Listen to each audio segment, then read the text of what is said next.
makadaan dito dahil sobrang Ayan po dito yung kaya na sila yung makadaan ng tao.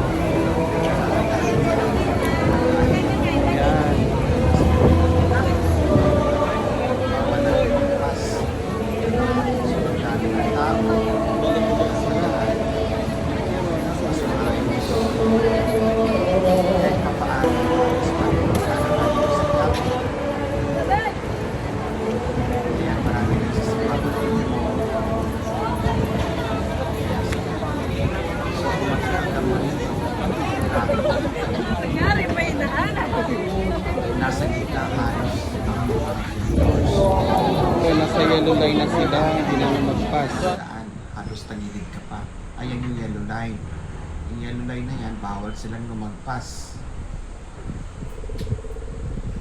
Mas maganda talaga pag maayos ang disiplina ng mga tao. Mas madaling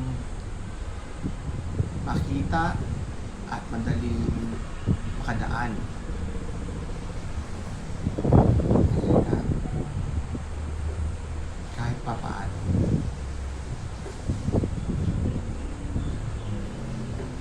Yan, dito sa lugar na to, yan yung mga yellow line nakikita nyo.